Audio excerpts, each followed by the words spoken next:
tertúlia.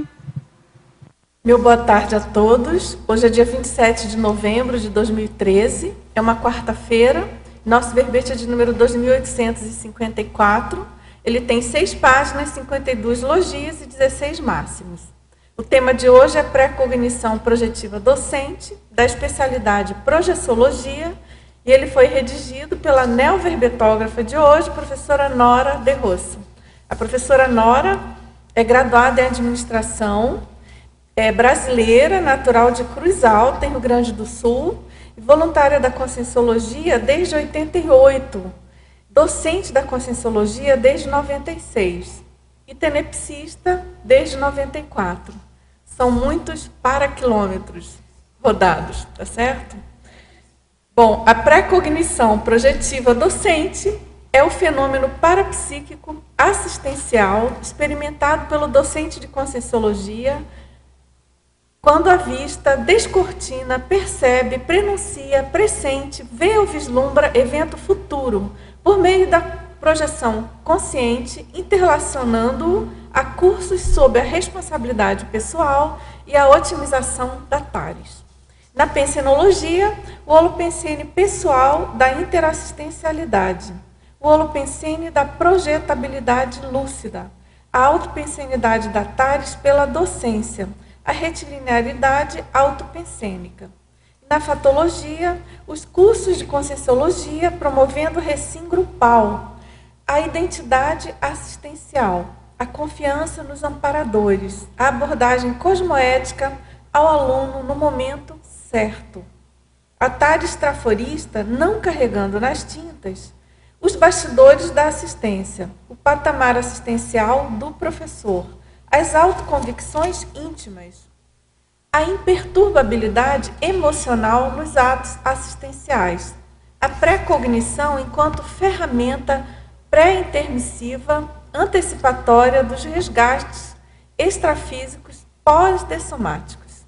E na parafatologia, a dupla cidadania intra- e extrafísica do docente projetor, a pré-cognição auxiliando a retrocognição, a autoconscienciometria projetiva, a pré-cognição desencadeando a recim, a sinalética energética e parapsíquica pessoal, a TENEPS dando sustentabilidade à assistência projetiva, o aprimoramento parapsíquico atrelado à vivência interassistencial cosmoética, a assistência partilhada com a equipe extrafísica, os grupos volitativos assistenciais, as reurbanizações extrafísicas. E aqui a gente chama atenção que na divisão detalhismo nós temos 11 máximos. São muitas abordagens aí nos detalhes, né? E na argumentologia, nós temos algumas listagens, tem a categoriologia, com 3 categorias básicas de pré-cognições aplicáveis à docência conscienciológica. Tem também, no item projeciologia, 3 tipos de projeções pré-cognitivas de interesse para a TARES. E na parapedagogiologia, tem 15 exemplos de posturas indicadas ao pré-cognitor projetivo docente. Na remissiologia, nós destacamos a autodisponibilidade itinerante, o conhecimento prévio, o exemplo pedagógico, o gabarito assistencial e o professor intermissivista. E na frase enfática, a pré-cognição projetiva é ferramenta qualificadora da TARES conscienciológica, alçando o professor a neopatamar de eficiência na alavancagem da evolução interconsciencial. Na questionologia, você já vivenciou pré-cognições projetivas docentes? Qual encaminhamento interassistencial direcionou a partir das mesmas? E na bibliografia específica, nós destacamos 8 fontes bibliográficas. E na mega-análise do João Paulo, nós temos lucidez, docência, previsão, premonição, antecipação, cosmovisão, autovivência, pré-conhecimento, interassistencialidade, amparabilidade, paraeducação, paradidatismo, parapsiquismo, projeciologia, parafatologia, taristicologia, neossinapsologia, parapercepciologia, parafenomenologia e parapedagogiologia. Agora, professora Nora, antes da gente entrar aqui nas perguntas, já temos várias de teletertulianos, além dos tertulianos aqui presentes. Eu queria que você falasse para a gente sobre a sua experiência, a ideia desse verbete, como é que surgiu essa questão desse título. Certo. Bem, bom dia, boa tarde a todos, não é? Essa ideia desse verbete surgiu, eu sempre tive muita facilidade em projeção. Eu, sempre depois de uma projeção, eu escrevo lá no caderninho todas as minhas projeções. E comecei a perceber que, conforme eu ia alcançando outros patamares, como ser professora, tenepsista, as projeções tinham um outro foco. Tinham projeções normais, mas também ganhavam um outro foco quando eu começava um novo empreendimento evolutivo. E quando eu comecei a itinerar, em 2006, eu comecei a perceber que mudou novamente o foco das minhas projeções para ter projeções pré-cognitivas em sala de aula. Daí, eu, em 2009, escrevi um artigo sobre isso, na dinâmica que nós tínhamos do energossomática, que de 6 em 6 meses a gente tinha que escrever um artigo sobre algum fenômeno. Eu, então, em 2009, escrevi um artigo sobre isso aí. Quando veio a ideia de fazer esse verbete, na mesma hora me veio a ideia de eu trazer essa minha experiência, né, juntando a itinerância, a assistência e a projetabilidade para um verbete. Então, foi essa a ideia que... Muito rica, assim, acho que esse assunto, claro, que interessa a todos nós, intermissivistas e, em especial, os professores, né, ou candidatos a professores. Acho que você pode esclarecer bastante, ajudar bastante todos nós. Esse verbete foi baseado na minha experiência. Não é? Até que vários professores devem também ter pré-cognição, e daí eles podem, né, claro, contribuir, claro. Vamos ao debate. Exatamente, isso aí. Vamos lá, então. Vamos lá. A gente tem aqui algumas perguntas, deixa eu iniciar aqui, então, com o paratertuliano. Ele pergunta na fatologia, na página 6, segunda linha. Quais as diferenças entre a assistência silenciosa e a assistência anônima? Tá. A assistência silenciosa é aquela assistência que você faz e não conta para a pessoa, não é, que teve aquela projeção com ele. Porque eu vejo que uma projeção assistencial, quando a gente vai ajudar uma pessoa, perde um pouco do caráter da assistência. A gente chega para a pessoa e diz assim, olha, eu tive uma projeção contigo, e daí nessa projeção aconteceu tal fato. Eu acho que a gente até pode falar para a pessoa, mas não com esse tom assim. Então, por isso que eu acho que tem que ser uma coisa mais anônima, que você ajuda a pessoa na projetabilidade, e depois você pode conversar com a pessoa, dando outros encaminhamentos para ela, fazendo uma análise para ela, na medida do possível, não é? Mas não dá essa conotação que teve. Então, por isso que eu falo em assistência silenciosa. E a anônima é aquela assistência que você faz também.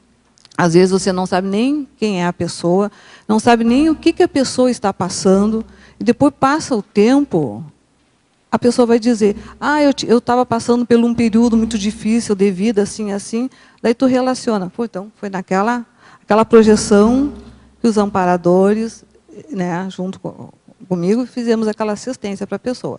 Então, eu acho que são duas coisas assim, são parecidas, mas na realidade são diferentes. Tem uma nuance aí. Tem uma nuance pequenininha, mas é uma diferença. Não, e muitas vezes aí tem o contrário também, né?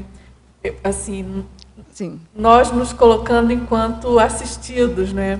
Às vezes a gente sabe que determinada consciência está fazendo assistência para a gente. É isso mas aí. É silenciosa, ela não explicita, mas você sabe, você... Exatamente. Né, você tem aquela intuição, puxa, a pessoa está me assistindo, mas ela fica na dela e anônima não. Aí, como você colocou, já é... Porque a silenciosa, noção, eu vejo assim, que às vezes a gente está passando por uma dificuldade, não é? E às vezes a gente não sabe quem é que está ajudando a gente, né? Quem é que está fazendo assistência. Exatamente. E às vezes, por isso que eu vejo assim, que às vezes as pessoas gostam de enumerar, foi fulano que me ajudou quando eu estava passando por esse período. Mas através da projeção, através da nossa TENEPS, quantos não é? Colegas, amigos da gente, principalmente aqui em Foz, ou também em outras cidades, não é? De voluntários. Quantas pessoas estão ajudando a gente que a gente nem sabe nessa assistência silenciosa? Exatamente. Não é? Isso mesmo. Então, é por aí. Agora, também na própria fatologia, mas na página 7, na primeira linha, ele pergunta, primeira linha, tá? Quais as diferenças entre a assistência silenciosa... Ah, desculpa, viajei. De que maneira podemos manter a imperturbabilidade emocional nos atos assistenciais vivendo na Emociolândia, planeta Terra? Eu vejo que, na realidade, o que a gente tem que não se perturbar. A projeção nos leva, às vezes, a gente perceber coisas da consciência que está sendo assistida que a gente também desconhecia. Não é? Então, eu acho que isso você não tem que se perturbar. Você tem que ver a pessoa como ela é, né? Reconhecer que ela tem aqueles traços, que ela precisa de ajuda naqueles traços, mas aquilo não abater você não impregnar as tuas emoções sobre aquele fato que você viu. Eu acho que isso aí é a gente ter a projeção, ver a necessidade da pessoa e não se perturbar com aquilo. E pensar, não, eu vou ajudar na melhor maneira possível. Porque na hora que eu me perturbar com uma projeção, né, algum traço que eu vi da pessoa, alguma dificuldade que a pessoa está passando, eu não vou poder mais ajudar ela. Porque o que aconteceu? Eu fiquei igual a ela. E quando a gente fica igual à pessoa, eu digo assim, de emoção, não é? Eu já não posso ajudar. Por que às vezes dizem assim, que o cirurgião não pode operar parente? Por quê? Porque ali vai o emocional dele. E provavelmente ele não vai fazer aquela cirurgia que ele está acostumado a fazer numa pessoa que ele nem conhece. Eu acho que o assistente é a mesma coisa. É por isso que às vezes a gente tem tanta dificuldade de ajudar os mais chegados, né? Quem sabe seja por isso aí. Mas eu vejo assim que eu, ao menos, procuro não me deixar perturbar com a assistência que eu vou fazer. Agora, professora Nora, por falar em emoção, né, e tudo, você comentou ainda há pouco dessa questão de não falar, de não explicitar, não expressar exatamente o que aconteceu, toda a experiência pré-cognitiva ou projetiva que você teve. Você sempre teve esse feeling do que dizer ou você aprendeu com a experiência? Como é que é isso? Porque também é uma tarefa difícil, né? Essa dosagem. Não falo nada, vou falar um pouquinho, o que dizer. Acho que eu aprendi com a experiência. Com a experiência. Com a experiência. Porque quando a gente tem uma projeção, a gente já quer contar logo para a pessoa, não é? E eu nas primeiras projeções que eu tive, eu via que não dava resultado. A pessoa, às vezes, aí, ela se trancava, ela não queria ouvir mais. Então, daí eu disse, não, a abordagem está errada. Então, eu vou começar a melhorar essa minha abordagem para a pessoa. Foi isso aí que eu comecei a fazer. Então, às vezes, numa sala de aula, na medida do possível, eu falo das coisas da pré-cognição. Mas eu não digo, eu tive uma pré-cognição com você. Eu acho porque isso aí eu acho que não cabe a um professor de conscienciologia. Né? Isso aí fica mais lá para os videntes, para as pré-cognições, não é? Eu acho que para um professor de conscienciologia ele tem que manter, eu acho, assistir, ajudar no que for possível, fazer atalhos sobre aquele conhecimento que ele tem, mas sem passar a ideia de que ele é um vidente, que ele é um pré-cognitor, né? É a minha interpretação dos fatos, não é? Porque você está tocando num ponto que eu acho muito sério para nós, conscienciólogos, né? A TARES exige essa dosagem. Até dos experimentos, dos autoexperimentos parapsíquicos, né? Das autovivências parapsíquicas. Porque essa questão da gurulatria, por exemplo, chega num extremo, né? A pessoa quer contar tudo o máximo para elevar a condição dela de algo superior, de alguma coisa além do que a outra que está ouvindo. É isso aí, Dulce, que eu vejo que a gente tem que evitar. Porque nem sempre a gente vai acertar com a pessoa. Né? Então, eu vejo assim que a gente não pode passar uma ideia que a gente é aquele guru maravilhoso, que vai saber tudo sobre a pessoa. Isso aí, eu acho que a gente já fez isso aí em outras vidas. Então, nós temos que reciclar, melhorar essa nossa expressão consciencial, não é? E eu acho que não cabe isso aí para nós. Eu, às vezes, percebo muito o professor Valdo, não é? Eu acho que a gente tem que trilhar como ele. O que ele diz às vezes? Eu sei da pessoa algumas coisas, lógico, ele olha para a gente, né, sabe tudo, mas ele vai dosando. Né? Ele não já chega, já diz, às vezes é necessário, mas às vezes vai dizendo aos pouquinhos para a pessoa de uma maneira que a pessoa vai ficando confortável. Não é? Então... Agora, ele pergunta também, na parafatologia, na própria página 7, na 8ª linha, de que forma podemos realizar o repasse dos efeitos positivos dos recursos parapsíquicos pessoais aos assistidos? Eu acho que exatamente o repasse dos recursos parapsíquicos é quando você tem alguma informação da pessoa, ou seja, em pré-cognição, ou seja, em intuição, ou seja, em clarividência, você passar para a pessoa de uma maneira junto com a TARES. E não só de uma maneira parapsíquica. Porque daí, na maneira parapsíquica, novamente vai ficar aquele guru, não é? E quando você está fazendo uma TARES com um aluno ou com um colega, você passando o que você sabe além, porque eu vejo que as pré-cognições são informações que você tem antes de entrar numa sala de aula. Então, você tem que saber o que tu vai passar para o aluno. Tu tem que ter, como eu falei, essa dosagem, mas também tu não pode ficar omissa, porque você sabe de alguma coisa. Então, na hora certa, você tem que fazer aquela abordagem na hora certa, no minuto certo. Não antes nem depois. Isso já também é uma... Já aprendi com o passar do tempo. Que parece assim que na hora exata, você sabe, te dá aquela intuição, não é? Porque, na realidade, como é mais extrafísico, é mais de amparador isso aí, não é? Então, te dá aquela intuição para você entrar. Então, não pode entrar antes. Quando nem bem o aluno começou a falar, tu já vai falando as coisas. Não, calma, não é aí. Tem que ele abordar aquilo que da tua pré-cognição, aquele assunto da tua pré-cognição, para você fazer a abordagem correta. Então, acho que é por aí. Agora, na ciclologia, na página 7, 1ª linha. Ciclologia. Aqui, a mesma que tu estava. Sou? 1ª linha. De que maneira funciona o ciclo contínuo da contribuição interassistencial? O ciclo contínuo da contribuição interassistencial, eu acho que é assim. Na realidade, existe a pré-cognição, e antes da pré-cognição existe um fato que você vai ajudar a consciência. Daí você tem a pré-cognição, tem a sala de aula, que você vai daí abordar aquele fato, e depois da abordagem daquele fato, da maneira melhor, da pessoa mais resolver, da pessoa ficar mais, como é que eu vou dizer, mais consciente do que ela tem que resolver, não é? Daí é os amparadores que fazem esse ciclo contínuo, não é? Porque eu vejo assim que tem o antes, o durante e o depois. E não compete ao professor ele ver o que aconteceu depois.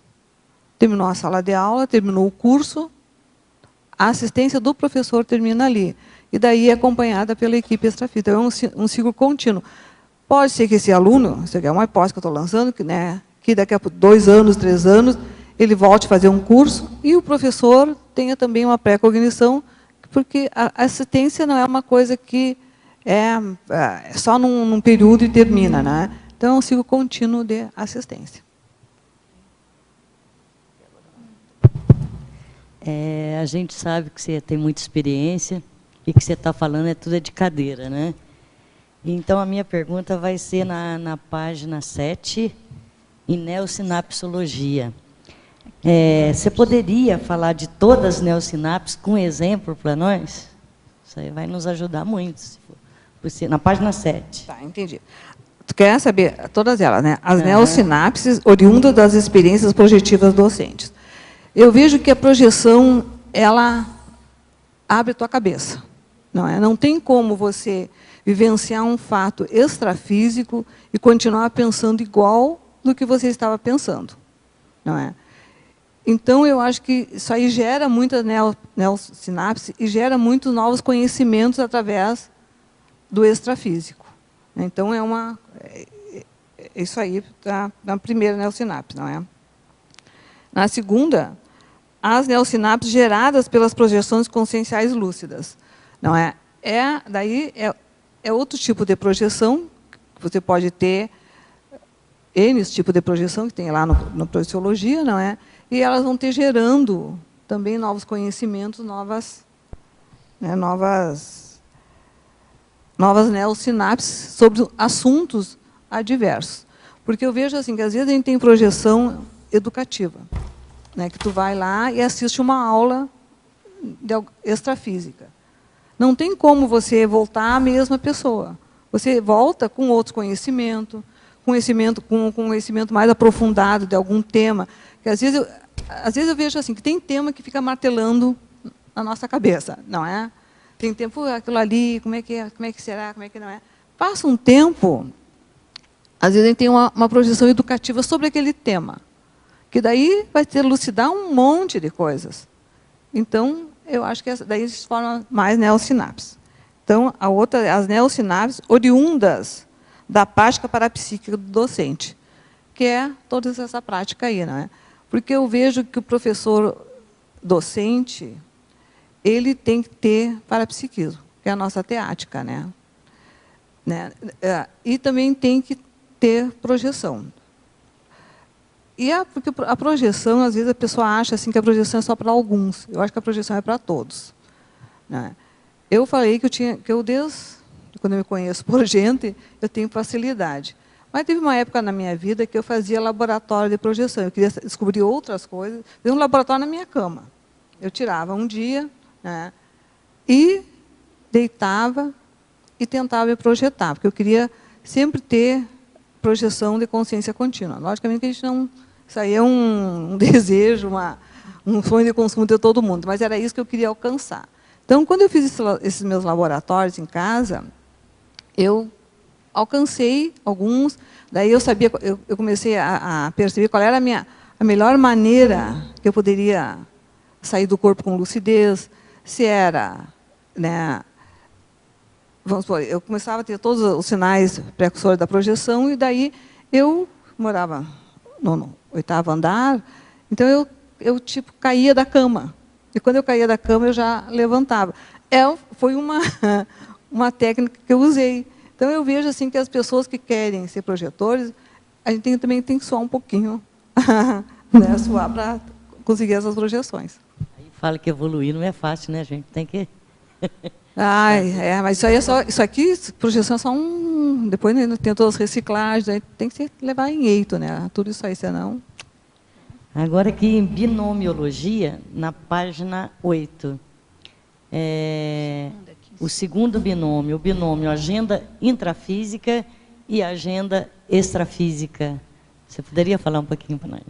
Eu acho que esse binômio, agenda intrafísica e agenda extrafísica, na realidade tem, acho que nas 200 teática, não é, sobre agenda extrafísica, que a gente tem que ter uma agenda intrafísica e os nossos compromissos normais, né? Agenda extrafísica, de reunião, de dentista, ir no médico, não sei o quê, né? E a extrafísica, a gente também tem que se preparar para ter uma agenda extrafísica de assistência. Né? Isso aí está muito ligado a... Deixa eu ver aqui, ó.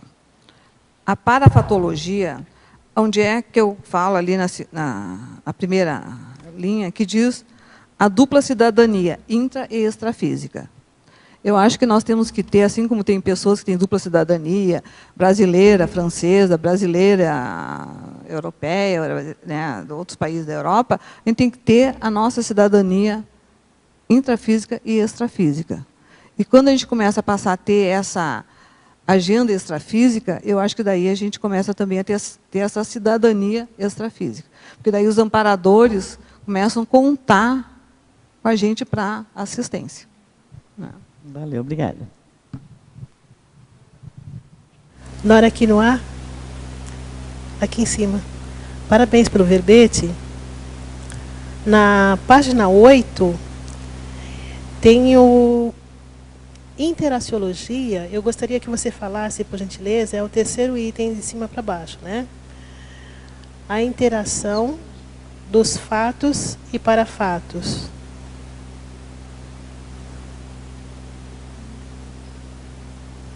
Aqui. A interação dos fatos e parafatos. Porque eu acho que para mim, nas minhas pré-cognições, o parafato vem antes do fato. Não é? Então, eu tenho o parafato, que é a pré-cognição, e depois, em sala de aula, vem o fato que contribui com aquela pré-cognição que eu tive. Então, por isso é o fato, parafato. Então, tem pessoas que têm o fato e depois vê o parafato. Para mim, é o contrário. Eu vejo o parafato, eu vejo o aluno em sala de aula, eu vejo qual é a demanda assistencial que ele precisa, e depois, em sala de aula, eu vejo exatamente como eu vi na minha projeção pré-cognitiva.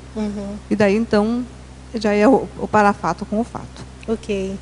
Agora, nessa demanda interassistencial, você chegou a identificar assim, uma que fosse específica? Não precisa citar qual.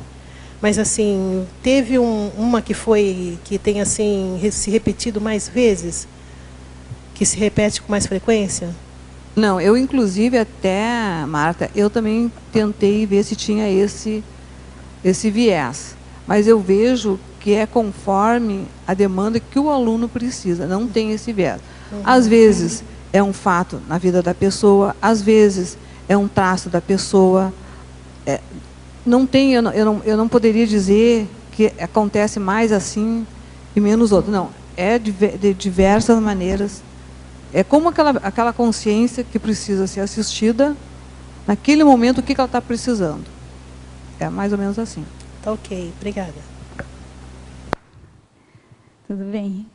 Parabéns pelo verbete, pela estreia. Na parafatologia, na página 7, na segunda linha, a pré-cognição auxiliando a retrocognição. Então, pela facilidade da sua projetabilidade, né, a pré-cognição vem em função da assistência, da docência, né?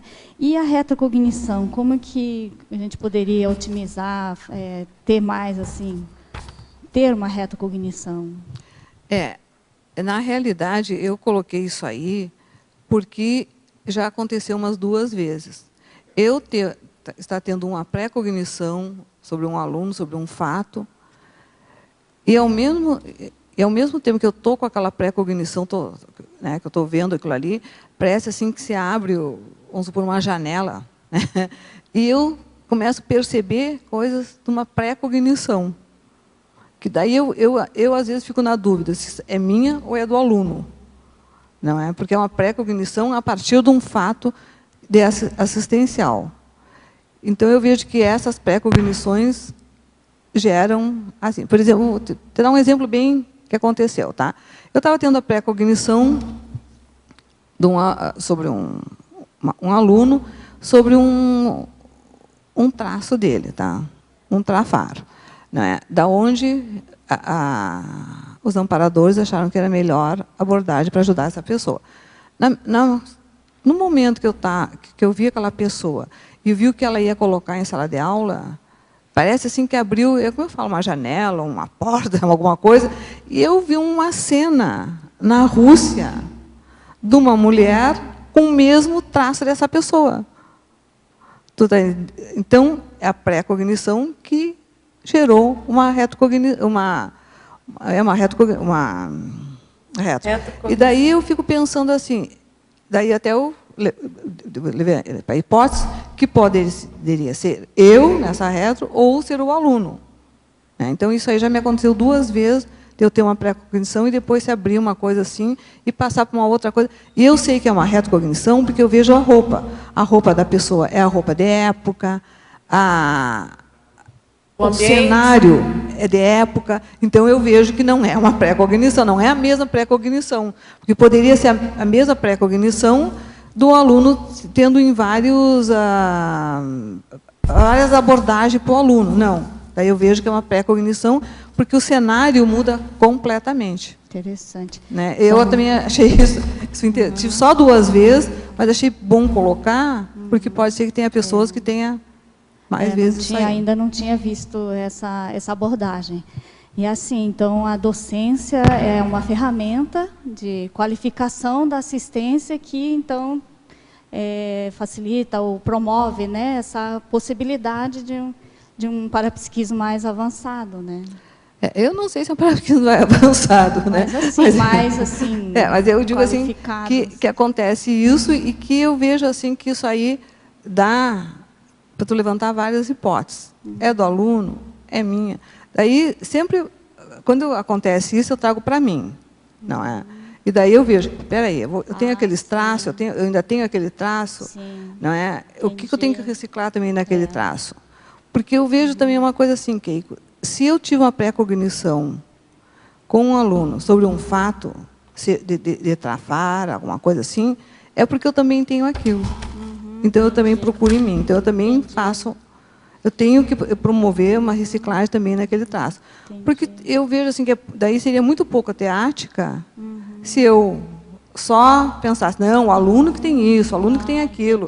Eu sou a professora que não tenho. Não. Onde é que também aquilo também me pega? Entendi. Não é? Então, eu acho que é mais por aí que a gente tem que eu, ao menos, caminho. Tá, na página 9... na argumentologia, eu gostaria que você ampliasse a exemplologia, os 2, né, itens que você traz aí, a primária e a avançada.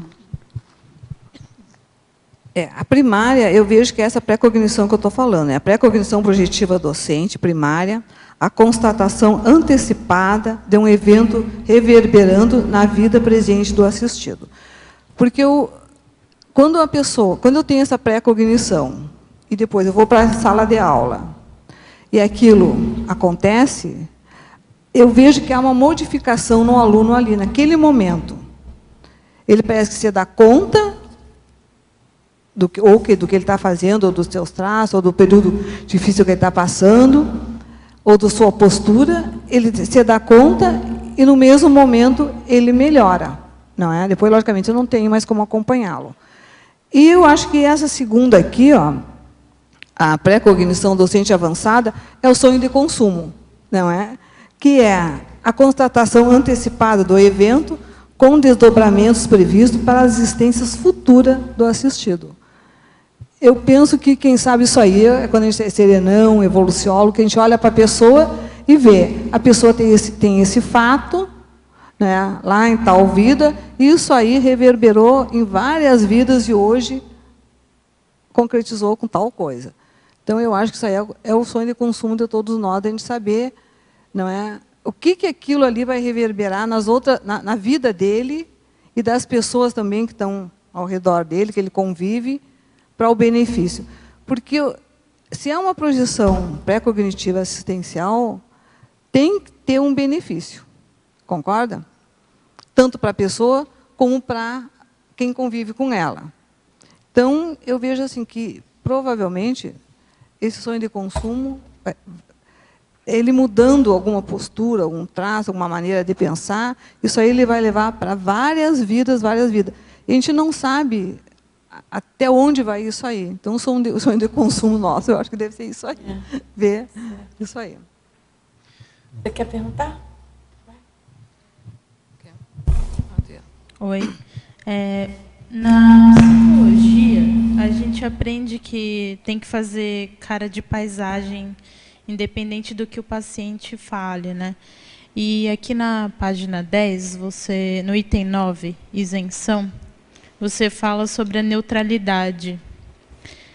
Você pode falar como que o psicólogo parapsíquico pode ter essa neutralidade diante, sei lá, de psicopatas ou coisas assim. É item 9. Ah, tá. Isenção. Isso.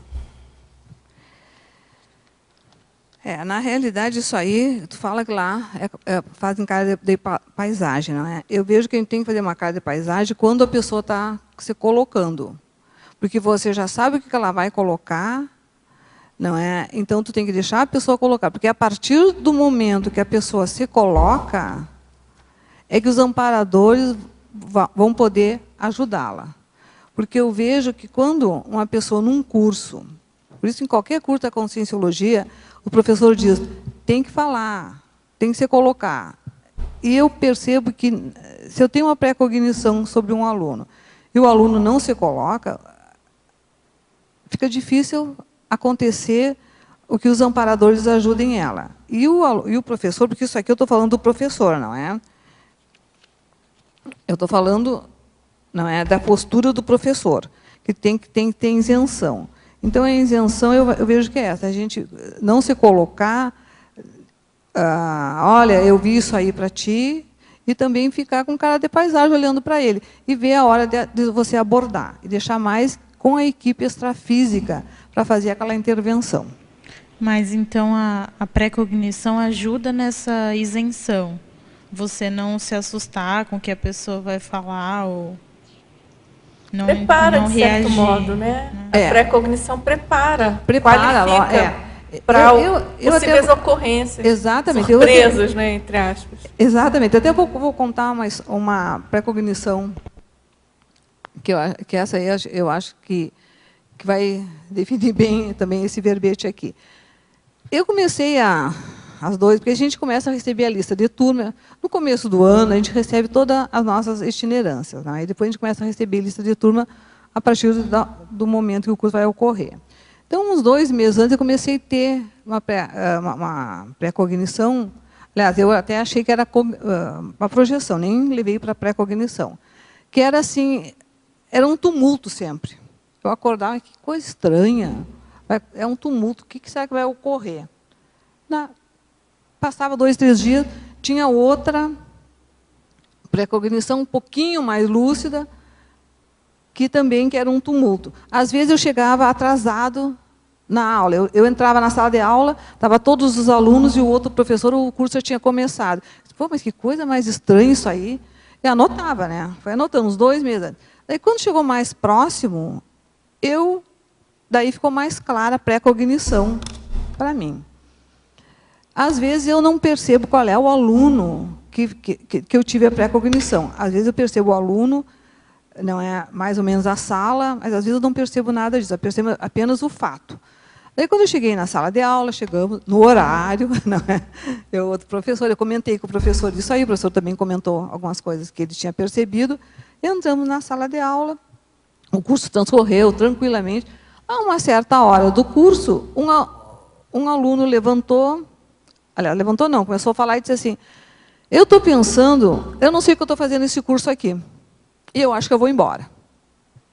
E, na mesma hora, 2 ou 3 alunos disseram a mesma coisa. Eu também não sei, acho que nós vamos embora. Daí eu, é a minha pré-cognição, né? Vou ficar atenta, e também, nesse momento, eu fico atenta à intervenção da equipe extrafísica. Então, eu vou ficar atenta para ver o que está ocorrendo, o que vai ocorrer, não é? Daí, naquele momento que esse aluno falou isso, ele começou a falar, porque que ele queria ir embora, porque não sei o quê. Eu e o outro professor, caladinhos, olhando para ele, e ele se expressando, né? E nesta fala dele, ele começou a falar, e daqui a pouco ele disse assim, mas vocês sabem que eu estou falando isso, mas eu também estou me lembrando de coisas muito boas que aconteceram na minha vida. E ele mudou, na mesma hora, o enfoque dele, percebeu uns momentos muito bons que ele passou, e o que ele estava trabalhando nisso aí, nesses momentos bons, o que ele estava trabalhando, qual era o viés assistencial dele, o que ele estava ajudando.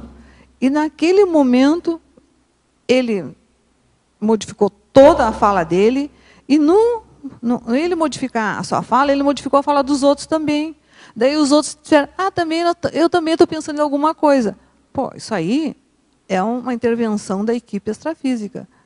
Então, eu percebo que, na pré-cognição, já há um desassédio para quando ocorre na sala de aula, ocorre assim, muito pouco, só para a pessoa se expressar e, logo em seguida, ela vê o que ela pode fazer para melhorar. Então, eu vejo que realmente é uma intervenção da equipe extrafísica mesmo. Deu para esclarecer? Agora, professora Nora, parabéns pelo completismo do verbete, com a sua experiência docente, contribuindo ainda mais para a TARES. Na fatologia, na página 6, antepenúltima linha, o que você orienta sobre a abordagem cosmoética ao aluno no momento certo e a TARES traforista não carregando nas tintas? Encontrou aí?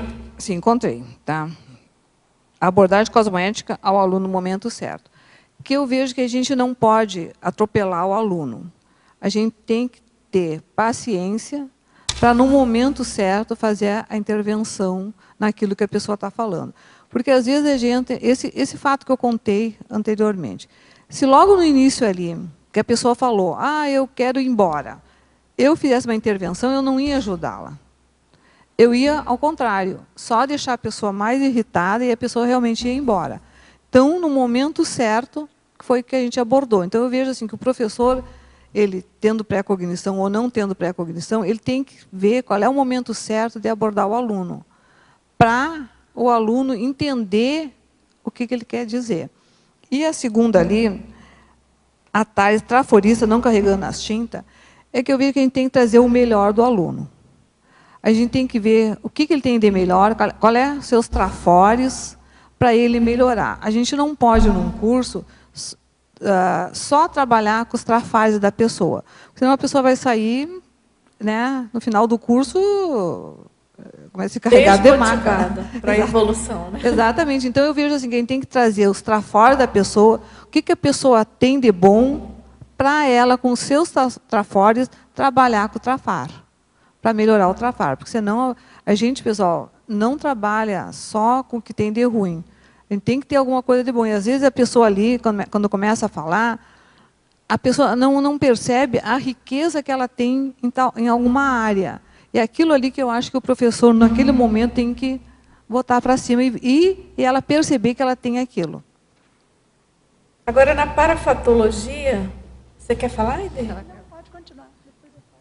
Na parafatologia, na página 7, na quarta linha de baixo para cima, por gentileza, explanar sobre o aprimoramento parapsíquico atrelado à vivência interassistencial cosmoética. O aprimoramento parapsiquismo, eu acho que isso aí tem que ser um continuismo nosso. A gente não pode ter um fenômeno ou ser clarividente e ficar contente com aquilo que a gente tem. A gente tem que sempre se aperfeiçoar cada vez mais. Porque eu vejo que o parapsiquismo é a assistência. Né? Seja na pré-cognição, seja numa clarividência, seja numa intuição, seja numa projeção, outro tipo de projeção, tem que ter a finalidade, para mim, ao menos para mim, assistencial. Então, eu acho que a gente aprimorando, a gente cada vez consegue ajudar o outro e se ajudar, né? Porque isso aí eu vejo que é uma mão dupla. A partir do momento que eu ajudo o outro também está me ajudando. Você, por exemplo, eu lembrei que você comentou dos experimentos que você fez, né? Enfim, que você faz aí. Não, eu fiz, depois eu parei. Depois você parou, não precisava mais tantos experimentos.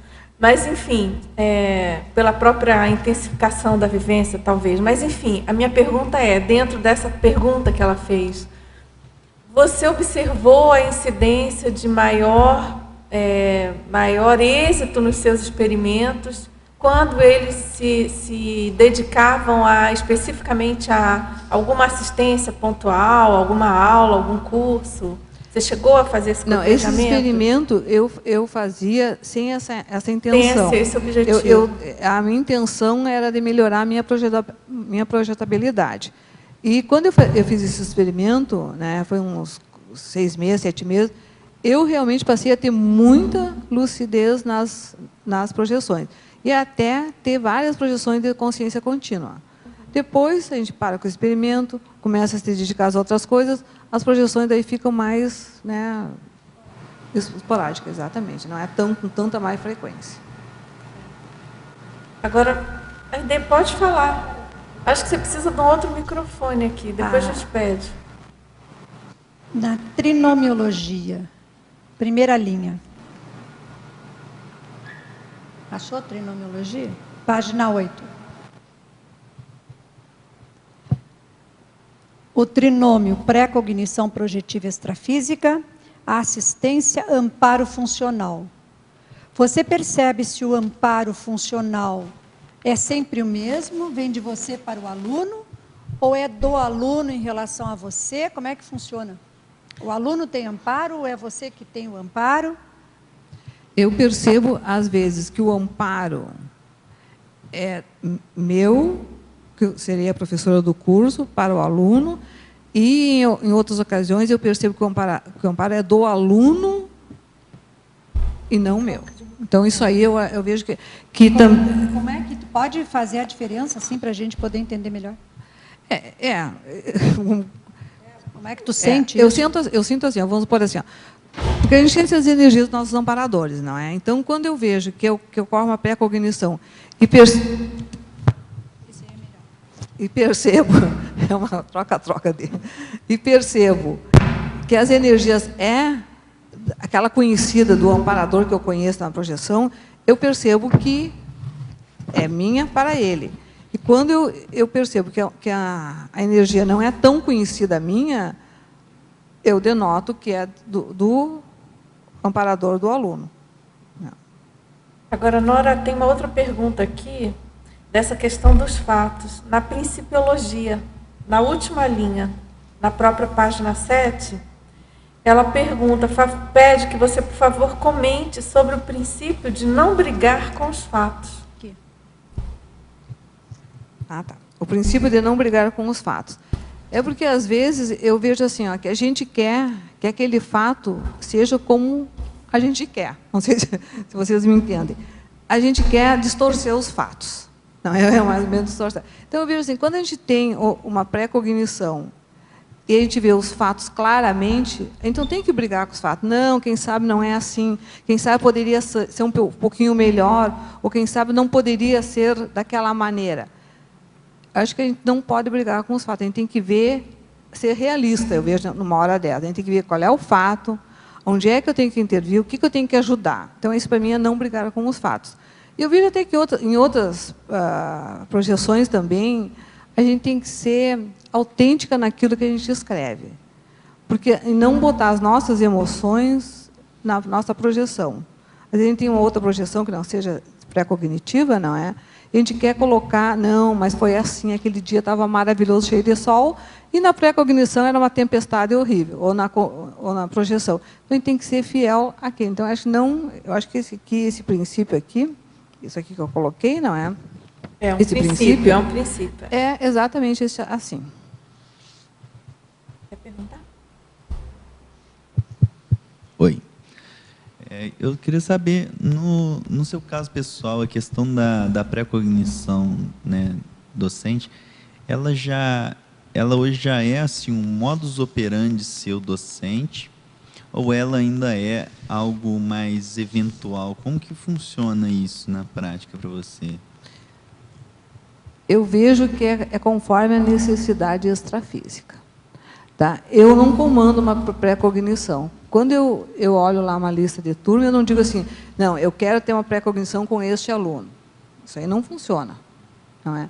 Eu vejo que, na medida que os amparadores acham que aquela pessoa tem que ser ajudada, eu tenho a pré-cognição com ela. Tá? É uma coisa estranha eu falar, eu acho estranha não, mas eu acho que é bem por aí, que a pré-cognição e a assistência não é comandada por mim, não é eu que quero ter uma pré-cognição com o aluno, e sim é a equipe extrafísica que acha que naquele momento a pessoa pode ser melhor abordada. Então, é do extrafísico para mim e para o aluno. E não de mim para a equipe extrafísica e para o aluno. Não sei se eu me fiz entender. Entendi. Uma outra dúvida que eu tinha é o seguinte: você consegue identificar assim, algum tipo de traço seu, alguma questão sua que te facilite nesse tipo, a fazer assistência especificamente a partir da pré-cognição ou não? Eu vejo que o que me facilita é ser projetora, não é? Então, como eu tenho essa facilidade, isso aí facilita a pré-cognição projetiva. Eu não tenho outra pré-cognição. Eu não tenho assim uma clarividência, que eu vejo o fato, que eu olho para a pessoa, ou para mim, eu não tenho isso aí. Tá? Então, eu vejo que à medida que eu me disponibilizo para dar um curso e conto com a equipe extrafísica para este curso, é a hora que os amparadores fazem acontecer a pré-cognição. E não é todo curso que eu tenho pré-cognição também. Tem uns cursos, vamos supor assim, em 3 cursos, vamos supor que eu vou dar 3 cursos, né, um atrás do outro.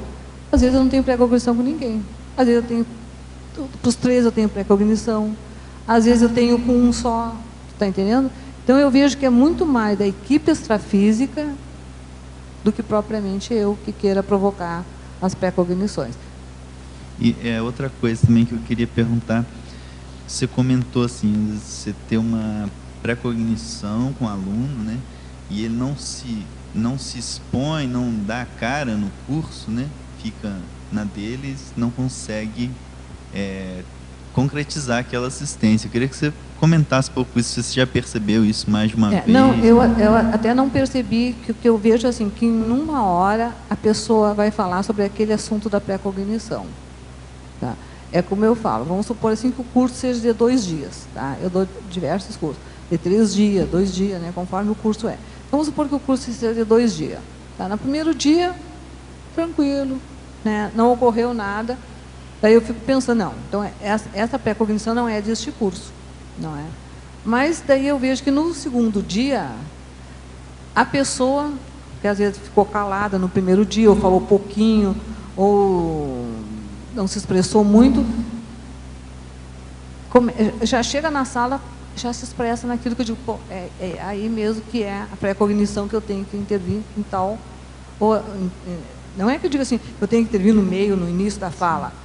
Parece assim que há uma senha no que a pessoa diz, que daí eu digo alguma coisa e parece que naquele momento dá vamos supor, um clarão na cabeça da pessoa, né? Não sei se seria o melhor indicativo, e a pessoa entende o problema dela. Ela entende que tem que mudar, entende por que ela tem que mudar, mas eu vejo que isso aí é mais extrafísico mesmo. Parece que o amparador chega naquela hora e abre a cabeça, como a gente diz, né? Para nós acontece isso, né? Claro. Abre a cabeça e parece que... E daí, quando eu falo alguma coisa, tudo tem lógica. E naquele momento ali, que há essa intervenção minha, ou do outro professor, mas é minha, eu vejo que há um desassédio, tanto para o aluno, como para vários alunos que tinham também aquele problema. Mas é a partir de uma pessoa que parece... que é tipo assim, aquele rastilho de pólvora, né? Que uma pessoa fala uma coisa, tu fala uma coisa, parece, pronto. Daí parece que dá aquele... Mas você vê, então, assim, quando você tem uma pré-cognição, ela geralmente, ela indica, vamos pôr assim, indica uma assistência que geralmente é bem assertiva, ela tem uma probabilidade de assistência ocorrer da forma que tem que ocorrer grande. Exatamente. E todas que eu tive até hoje sempre ocorreram. Todas? Então todas assim, ocorreram. É como eu falo, às vezes o aluno, por isso que eu falo assim, que o aluno tem que se expressar, porque às vezes o aluno, ele chega em sala de aula e por N motivos, ele não se expressa. Não é? Eu falo em qualquer curso, tá, pessoal? Às vezes até contar, vamos supor assim, tu faz uma MBE e pergunta assim, e aí pessoal, como é que foi a MBE? Ah, normal. Tá, mas o que é normal? É ou não é? O normal, às vezes, para mim, não é o normal para o aluno. E nem para toda a turma. Então, eu vejo assim, que nessa hora, assim, às vezes pode ser, é uma coisa bem banal, né? Foi uma MBE e a gente perguntou como é que foi a MBE. E se a pessoa não falar, não, para mim, eu vamos supor assim, comecei a circular e senti que a minha energia só passava pelo lado direito. Um exemplo, né? E às vezes é este gancho que eu preciso, e daí eu me lembro, ó, lá na cognição a pessoa falou isso aí. Então é aí que eu tenho que entrar para falar das energias dela. Entendi. E assim, uma outra questão. Quando você tem uma pré-cognição de uma questão no curso específico e vai ocorrer aquela assistência ali, né? Tem uma assertividade muito grande, você percebe assim, porque dentro do curso sempre tem, né? Às vezes dentro de uma aula tem aquela questão que é principal, que é assim, vamos pôr assim, a assistência principal que ocorreria ali, tem outras secundárias. Você consegue perceber, tem uma relação assim da pré-cognição indicar a assistência mais séria que está para ocorrer na aula? Ou, eu não entendi muito bem, desculpa. por exemplo, que às vezes tem, mesmo numa turma grande, você vê que tem uma questão que é principal ali, né? Entendi. A pré-cognição, você vê que indica essa questão principal? Não, às vezes não. Tá. Às vezes é uma questão completamente... Assim, às vezes vários alunos começam a falar e o foco tem tal assunto. Não é isso que tu quer falar, né? Às vezes a pré-cognição não é daquele foco. Por isso que eu, ao menos, para mim, não funciona muito, eu ir para um curso achando que aquela pré-cognição é daquele curso. Eu não vou. Tá? E nem chego em sala de aula e penso, agora eu vou olhar todo o aluno para ver qual é o aluno que eu tive a pré-cognição. Na hora que estiver ocorrendo, no meio do diálogo, você vai perceber. Exato, só daí eu na mesma né? hora eu digo assim, é isso aí, a pré-cognição. Daí eu já escrevo lá para mim também ter os meus dados, né, para saber que realmente ocorreu esse fato. Tá bom, obrigado. Norma, por favor. Na parafatologia, aqui na página 7, na segunda linha, a pré-cognição auxiliando a retrocognição. Você pode desenvolver, por favor? Posso. Nora, desculpa, só um minuto aqui. A próxima pergunta aqui, houve uma pré-cognição, é a mesma. Só que a teletertuliana pede se você, por favor, poderia contar alguma casuística relativa. Tá. Essa pergunta eu até já respondi com a casuística, mas eu acho bem importante, porque realmente isso aí também, quando eu comecei a ter, começou a me suscitar dúvidas, não é? Às vezes, numa pré-cognição projetiva, eu tenho uma pré-cognição com um aluno. Vamos supor que algum traço, algum trafar, está dificultando a caminhada daquela pessoa. Ao menos foi assim que eu percebi naquela vez. E os amparadores querem ajudar a pessoa a mudar aquela maneira da pessoa ser. Então, o que eu percebi numa pré-cognição que eu tive? Eu tive 2 pré-cognições nesse sentido. Eu estava tendo uma pré-cognição com uma pessoa, a pessoa estava demonstrando esse traço e, no mesmo momento, parece que se abriu uma janela, uma porta, mudou de cena, e eu tive uma pré-cognição quando eu vi uma mulher com o mesmo traço que eu estava tendo a pré-cognição. Mas eu vi que era uma retrocognição, porque mudou o ambiente, mudou as roupas, mudou os móveis da casa, era outro cenário. E esse cenário era um cenário bem antigo. Então, daí que eu deduzi que através da pré-cognição, eu tive essa retrocognição. Perfeito, muito obrigada. Nora, aqui novamente, estou te explorando. Vamos lá. Eu achei bem interessante aqui esses casos que você está colocando. Na página 7, no final da parafatologia, na penúltima linha, a assistência partilhada com a equipe extrafísica. Aí, no caso, você já citou vários exemplos, várias condições que você vivenciou, né? E eu estou vendo que dá para fazer uma associação que é mais fácil identificar a condição de mini peça quando o projetor tem mais facilidade de rememorar as experiências extrafísicas e tudo mais. Exatamente. Você poderia, por gentileza, aprofundar um pouco essa questão? Eu vejo assim, que a assistência partilhada com a equipe extrafísica, a gente também tem que ter a lucidez na hora lá do que está ocorrendo, não é, os fatos, né, perceber a equipe extrafísica, perceber os fatos, e quando a gente volta para o corpo físico, a gente tem a rememoração. Eu, quando acordo, às vezes vem a rememoração bem clara, eu já escrevo.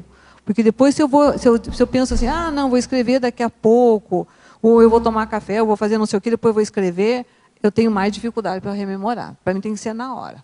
E, às vezes, mas aí não é de pré-cognição, é de projeção mesmo. Às vezes eu não escrevo, esqueço completamente, e um fato durante o dia me reporta aquela projeção que eu tive. Mas daí não é pré-cognição, é projeção normal. Daí eu rememoro. Puxa vida, mas eu já... Isso aí tem a ver com alguma coisa. Daí eu fico pensando, daí ela vem na memória. Isso, e tem outro link importante também, que você faz logo anteriormente. O líder intermissivista multidimensional. Então, nessa condição do projetor, ele tem facilidade de já estar atuando como seria assim uma simulação da liderança que ele vai fazer depois que ele dessomar. É nesse sentido que você quis colocar? Eu acho que é por aí mesmo. Eu acho que é por aí.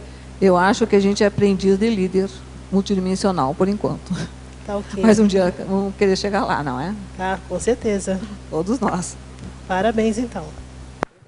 Obrigada. Nora, muito bom o verbete. Eu queria perguntar, na sua experiência aí de projetora, já fez várias experiências, se você percebe alguma facilidade maior de pessoa para pessoa, alguma pessoa tem maior facilidade para pré-cognição do que retrocognição. Você percebe essa diferença? Ou... Olha, eu não sei, eu não saberia te dizer isso aí, sinceramente. Porque eu vejo assim, que eu estou falando da minha experiência, tá?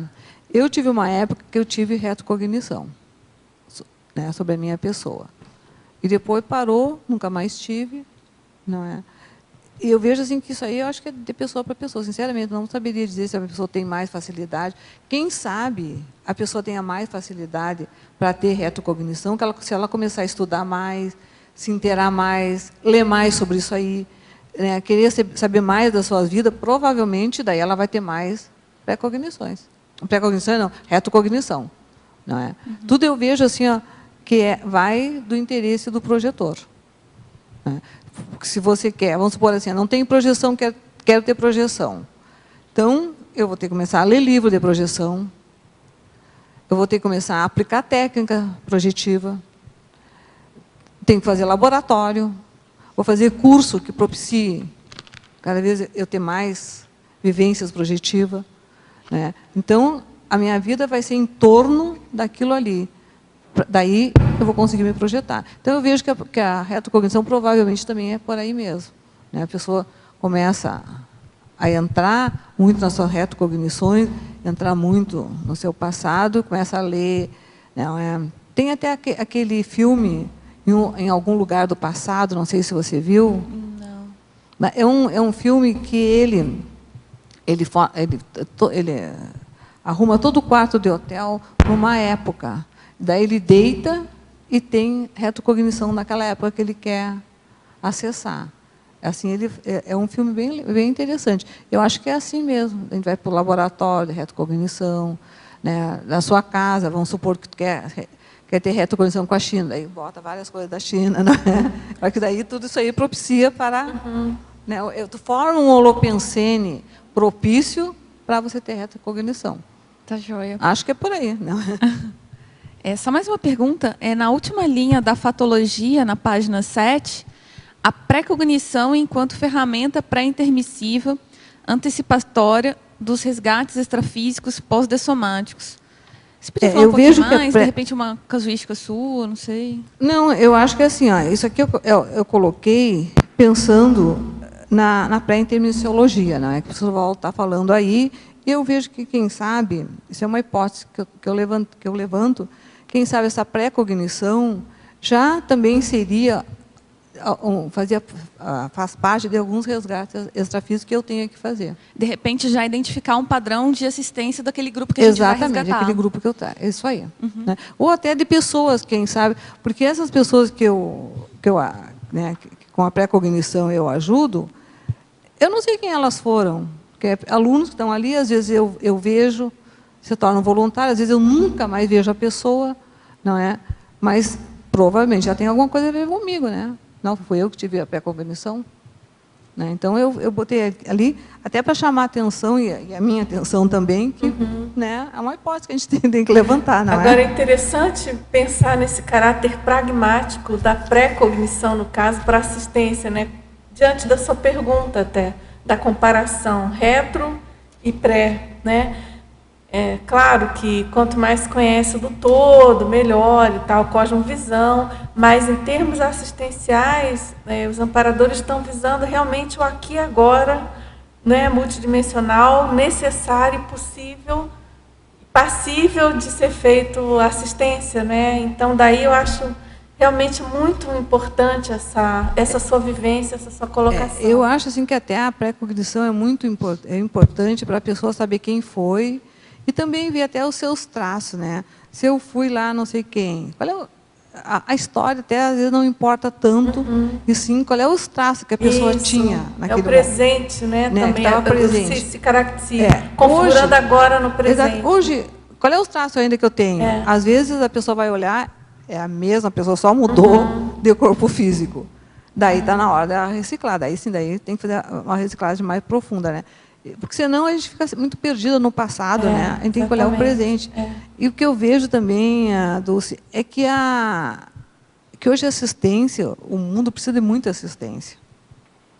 Então eu vejo assim que a gente realmente tem que começar a ser mais assistencial, né? Para ajudar as pessoas e quem os amparadores acham que já está na hora de ser acessados através de uma assistência. Nora, na página 10, faz favor, o item 7... A empatia. Na página 10, o item 7, empatia.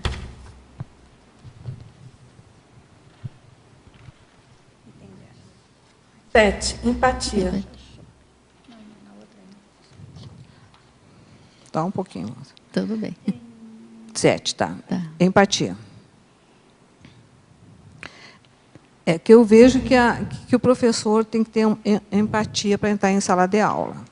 Se você entrar em sala de aula meio bravo, meio ranzinza, irritado, não é? O aluno já não vai ter empatia com você, e nem você vai ter empatia com o aluno. Então, você tem que ter uma empatia tanto sobre aqueles alunos que são maravilhosos, como aquele aluno também que requer muita assistência. Eu acho que, para o professor, a empatia é que vai dar o tom da sua aula. Então, ela seria fundamental na TARES, na assistência da TARES. Como? Então, ela seria, vamos dizer assim, uma peça fundamental na assistência da TARES. Exatamente. Eu acho que a empatia é uma peça fundamental. Porque o que é empatia? É você se inteirar pelo outro, não é? E sem empatia, como é que tu vai fazer uma assistência? Não tem assistência sem empatia. Acho eu, né? E o item 12, o paradidatismo. É a paradidática, não é? Isso. Porque, na realidade, a gente vai para um curso, e eu vejo assim, que a gente se esmera, a gente vê cosmograma daqueles assuntos, estuda antes de ir para um curso, que ninguém vai para um curso sem saber nada, né? Certo. Olha lá todo o conteúdo do curso, e, às vezes, a gente esquece da paradidática do curso. Porque existe uma paradidática ali. Às vezes, a paradidática do curso não é você chegar e falar todo aquele conhecimento que você tem. Então, você tem que dosar. Tem que ter a didática do curso, o conteúdo e também a paradidática, não é? E dosando isso aí, para facilitar a assistência.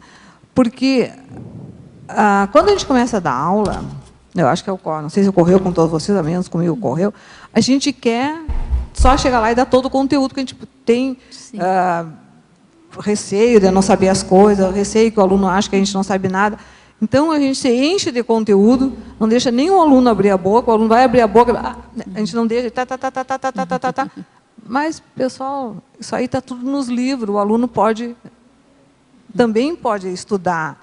Então, o que eu vejo que o professor tem que estar observando essa paradidática. Às vezes a gente tem assunto que tu tem que falar mais, tem assunto que tu tem que ouvir o aluno. Então, cada momento é um momento, senão a aula fica só realmente teórica mesmo, né? E a conscienciologia é teática, né? E a pré-cognição seria, então, uma paradidática? Por isso que você colocou também. Eu acho que sim, eu acho que a pré-cognição teria essa paradidática. Eu falei que quando o aluno fala, daí eu sei na hora de intervir pela pré-cognição que eu tive. Tá, obrigada. Agora, a verbetógrafa. Na fatologia, página 6, primeiro item. Favor expandir sobre os cursos de conscienciologia, promovendo recim grupal. Como isso se dá? Todo curso de conscienciologia, por mais, às vezes, que seja só teórico, ele deve promover uma recim grupal.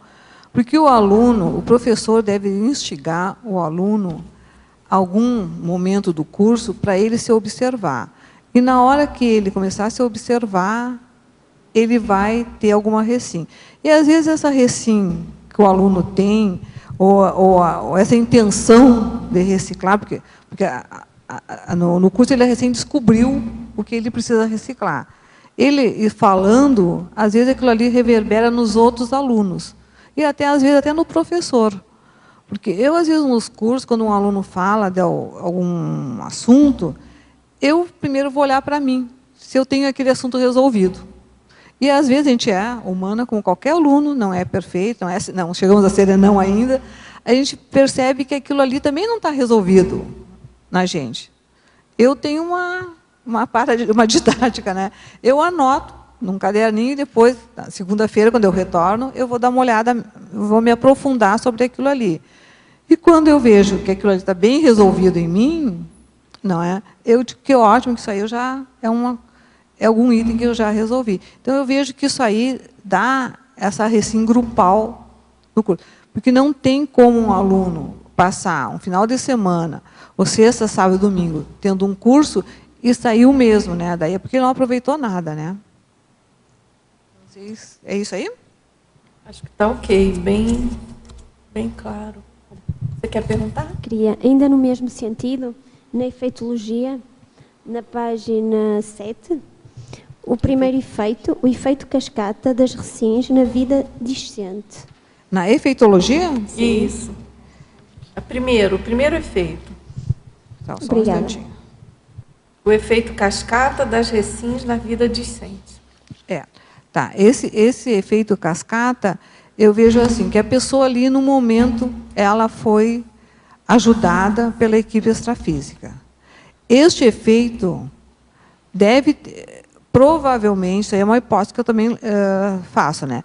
A pessoa, quando foi assistida naquele momento, e ela muda um traço, provavelmente ela vai melhorar isso aí em todo o grupo. É isso, não é? Efeito cascata. E isso aí vai reverberar também por várias vidas nela. É o exemplarismo, né? É o exemplarismo, né? É o exemplarismo. Mas né? Tudo bem, então? Pega o microfone. Como?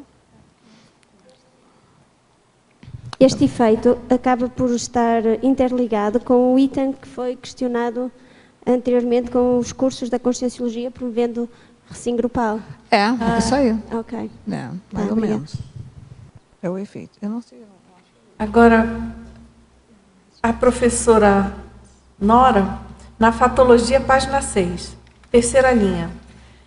Ela pede que você, por favor, explane sobre a estabilidade emocional e a autoestima. De que forma esses aspectos intervêm na pré-cognição projetiva docente?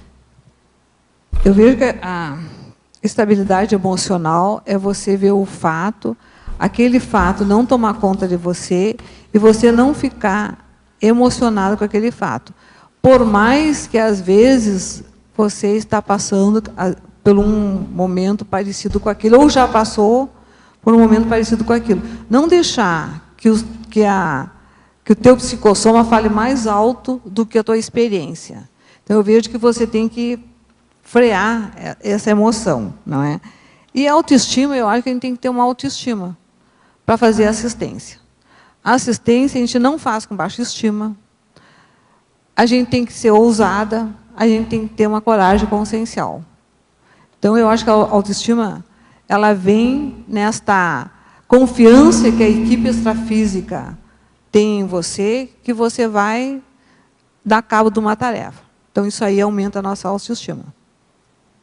A cada assistência feita, essa autoestima vai se elevando. Exatamente, né? vai se elevando porque eu percebo que você começa a se perceber que você faz parte de um maxi mecanismo assistencial. Que tu é uma mini peça.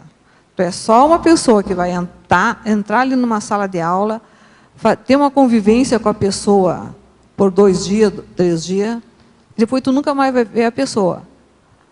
Mas vai fazer uma diferença para a pessoa. E para você vai fazer uma diferença, porque a equipe extrafísica vai começar também a ter confiança. Então, não tem como a pessoa não ter autoestima, né? Nora? Não, só posso... Desculpa, complementando, porque eu vejo assim, ó, que se a pessoa sem autoestima, ela devia começar a fazer assistência. Porque a hora que a pessoa começa a fazer assistência, ela não tem mais tempo para ver suas mazelas.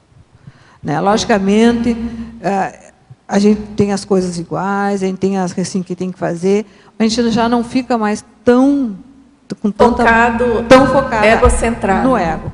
A gente fica mais no outro. E quando a gente fica mais focado no outro, a gente fica também com mais liberdade, com mais leveza para melhorar as nossas coisas. Sem dúvida. Quem queria perguntar? Nora, na página 6, em coloquiologia, 6. o escrito nas estrelas, o dito se é para ser, será. Poderia aprofundar um pouco? Essa coloquiologia é o que, na realidade, falam aí. O que falam das previsões? É a previsão... Aí tem vários livros. Eu, quando fiz esse verbete, eu procurei ler vários livros de evidentes, de previsão, porque não tinha ninguém... Não encontrei nada que falasse de um professor que teve pré-cognição. Então, eu fui me inteirar com os outros que são pré-cognitores, né? E vi que isso aí é normal. A pessoa tem uma previsão, uma pré-cognição sobre algum fato, aquilo vai acontecer. Nada pode ser mudado. Não é? Então, daí que eu coloquei isso aqui, né? Está escrito nas estrelas. É uma coisa que as pessoas dizem, está escrito nas estrelas e tem que ser assim. Né? Os antigos, acho que mais diziam isso, não é? Que o que está escrito, não tem que, nada pode ser mudado. E, na realidade, eu, através da projeção, ao menos a docente, eu vi que a gente pode mudar algumas pré-cognições. Quem sabe algumas não, essas de evidente, mas as pré-cognição projetiva eu vi, e assistenciais eu vi que a gente pode mudar, vem realmente para mudar o fato, para escrever a história de uma maneira diferente. E na página 8, na sindromologia, você já falou um pouco, no decorrer do verbete. A evitação da síndrome do oráculo, você já passou por essa aí com o aluno, a fazer pergunta? Porque o aluno, geralmente, quando ele vê o professor, ele quer que o professor diga passado, presente e futuro, né? E diga, como é que eu estou bem nisso, bem naquilo lá. E, né, na medida do possível, às vezes a gente dá algumas dicas, não é? Mas a gente não tem que ter essa síndrome do oráculo, porque aquele livro de Delfos não é, porque eu vejo que isso aí é o nosso passado. Eu acho, isso é uma hipótese que eu levanto também, que toda pessoa que tem parapsiquismo já passou pelo oráculo. Não é? Então, a gente tem que evitar essa síndrome. Por isso que eu falei lá no início, que quando o aluno, quando eu vejo que está ocorrendo aquele fato da pré-cognição, eu não digo, isso aí eu já tinha visto antes, de uma pré-cognição. Eu evito isso aí para fugir um pouquinho dessa síndrome, que acho que todo professor deveria evitar. Não é? Lógico, às vezes, quando o curso requer que tu fale alguma coisa, acho que o professor não pode ficar omisso. Mas, quando o curso não requer, não tem por que você falar. Não é? Quando é um curso, vamos supor, de parapsiquismo que tu está dando, que daí tu tem que fazer uma avaliação, daí tudo bem que tu pode falar. Agora, quando é um curso de teoria, não tem por que tu falar, olha, fulano está assim, fulano está claro, eu estou vendo a aura assim, pô, isso aí daí já é, eu acho que isso aí para nós já não cabe mais, né? Nora, agora sabe que eu acho esse assunto super sério? Eu acho também. Na minha opinião, isso é um grande desafio para a Conscienciologia nos dias atuais, enfim. Tem essa tendência, né, principalmente dos alunos mais novos, mais recém-chegados, porque tem uma expectativa, né, justamente pautada no passado, na história. Eu também percebo isso. Não é? Então, eu acho super importante esse cotejo, essa diferenciação. Por exemplo, essa colocação que você faz. Né? Uma coisa é você ter uma pré-cognição amparada, assistida, para fazer atares. A outra coisa é você ter uma pré-cognição, as chamadas premonições, enfim.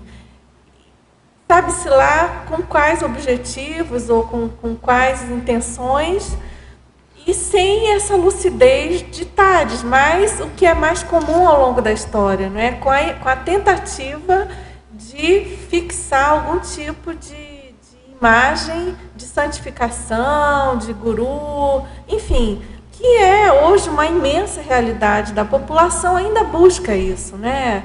As cartomantes, enfim, as evidências aí das religiões em geral, tem várias, né? Exatamente. Várias abordagens de mitos e mistificações em geral. Então, essa diferença eu acho fundamental. Eu acho que é super importante o professor de Conscienciologia e os estudiosos em geral estarem bem atentos para esse papel tão diferente da TADES, né? O parapsiquismo é fundamental, óbvio que é. A pré-cognição ajuda muito, vai qualificar muito a TADES, vai. Mas qual que é essa dosagem, né? E para que eu vou? Qual é a dosagem disso? Como que eu vou colocar? Por quê, né?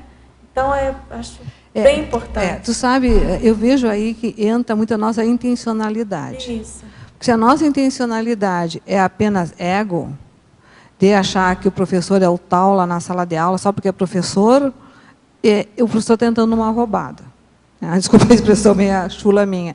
Mas, se na realidade é uma intencionalidade assistencial, né, patrocinada por uma equipe extrafísica, muda tudo de figura, né? Então, exatamente. Eu vejo assim, qual é a intenção do professor em sala de aula de querer ser uma pitonisa ou não. Não. Exatamente. Agora, vamos lá. Na página 6, Fatologia, última linha. A verbetógrafa pode explicar como se verifica o patamar assistencial do professor e o que se recomenda para o próprio professor avaliar-se? Eu acho que o patamar assistencial do professor, eu vejo que a gente tem que sempre estar mudando esse patamar. Deu a luz agora. Não é? Tem que sempre estar mudando de patamar. Eu vejo que a gente, com a gente mesmo, tem que ser ousado. A gente não pode querer ficar sempre no patamar assistencial. A gente tem que ousar nas nossas assistências. E cada vez melhorar. Porque, às vezes, a pessoa diz assim, eu sou muito assistencial. Mas a pessoa passa um dia inteiro sem nem pensar em assistência. Ou sem nem fazer alguma assistência. Então, como é que a pessoa é tão assistencial? Às vezes, a gente está ali, tem um colega, um amigo da gente do lado, precisando até de uma conversa, e a gente não escuta o colega. Eu não sei se acontece com vocês, às vezes acontece comigo assim, eu vou lá no Instituto de Beleza fazer minha unha. Chego, sento lá, esperando minha hora, daí do nada chega uma pessoa, senta do teu lado e te conta toda a vida dela num minuto. Conta a tua vida, conta tudo que ela está passando, e quando tu vai abrir a boca, a pessoa levanta e vai embora. Daí eu fico pensando, puxa, isso aí é uma assistência que a gente fez para ela. A gente nem precisou, ela veio lá, desabafou, com as nossas energias, a gente logicamente fez EV, jogou energia nela, né? E ela saiu melhor do que estava. Então, eu acho que isso aí a gente tem que se dar conta. É o patamar assistencial. O professor, ou todos nós, intermissivistas, temos que pensar que, antes de tudo, ele tem que ser assistencial. E onde é que eu posso ajudar? Agora, com relação à teoriologia, na página 7, primeira linha, a professora pode explicar sobre a teoria do corpo objetivo e a teoria do macrosoma? A teoria do corpo objetivo é a teoria do psicossoma, não é? É a teoria que é comprovada, logicamente, através da projeção pela própria pessoa, não é? É a teoria que a pessoa tem o psicossoma, que então tem esse corpo objetivo. Essa é a teoria. Do macrosoma é aquela teoria que a pessoa tem um macrosoma. Venho com soma para fazer assistência, por mais que às vezes a pessoa tenha alguma doença, mas ela tem um macrosoma, um soma mais maceteado, não é? Mais, não diria evoluído, mais como? É maceteado, mais mesmo preparado para a proexis dela, né? Exatamente, para finalizar a proexis, ou às vezes até ter uma morex também, não é? Então, é um macrosoma. Exatamente. Agora, só lembrando, né, professora Nora, que sobre a teoria do corpo objetivo, essa teoria foi proposta no Tratado Projeciologia. Sim. E essa teoria, eu particularmente acho ela muito interessante, porque ela embasa toda a ciência projeciologia. Né? O psicossoma, embora não seja tangível, não seja perceptível, não seja medível, mensurável, enfim, na intrafisicologia, ele é absolutamente objetivo quando você tem a autoexperimentação projetiva. Daí a gente não tem como dizer que é só uma teoria, né? Exatamente. Daí passa a ser uma prática. Isso. Mas eu vejo assim, que também o psicossoma, lá no projeciologia, bem tu falou, tem toda a teoria, né, que a gente pode muito mais se aprofundar. Projeciologia, né, no tratado. Não sei se a teletertuliana é novata na conscienciologia, talvez não, mas, enfim, é bem interessante você pesquisar no projeciologia, no tratado do professor Valdo Vieira. Tem bastante coisa, ele descreve bem, né, essa teoria.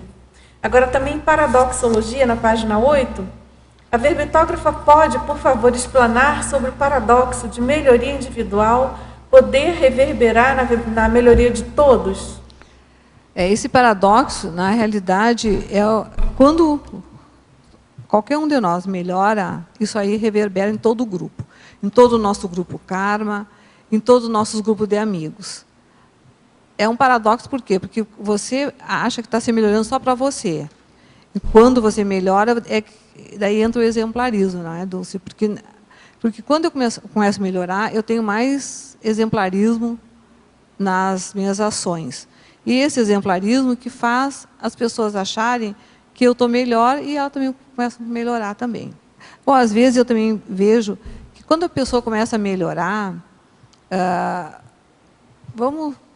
pessoa entrou para os cursos da conscienciologia, começou a fazer curso da conscienciologia, começou a melhorar. E daí os familiares começam a perceber que ela melhorou. Mas não é porque a pessoa começou a dizer, não, aquele curso é maravilhoso, tem que ir naquele curso. E sim pelas ações, pelo exemplo que ela vai mostrando dentro de casa. Isso aí não tem como não reverberar em todos os outros, né? Os outros começam também a melhorar. Então, quando uma pessoa melhora, ela melhora os amigos, ela melhora os parentes, ela vai melhorando. Ela é um atrator, não é? Da assistência. A página 6, poderia ampliar, explicar, traduzir o rerum omnium magister usus na citaciologia? A tradução é: a prática é mestre de todas as coisas. Eu, na realidade, achei que essa frase dava bem para esse verbete, né, dizendo que a prática é mestre de todas as coisas. Realmente, né? Às vezes a gente tem muita teoria e pouca prática. Então, isso aqui é uma prática mesmo. Tá, achei que a frase caiu em cima do lance. Em cima do lance e ainda é em latim, né? Poderia, então, só ampliar o último efeito, os efeitos homeostáticos dos fenômenos parapsíquicos sobre a intelectualidade. Só um pouquinho, deixa eu dar uma olhada nos efeitos. Na página 7. Efeito. Último efeito. Um pouquinho, eu tenho que olhar o efeito. Página 7, é outra página. Só um pouquinho que eu estou encontrando os efeitos. último efeito da efeitologia.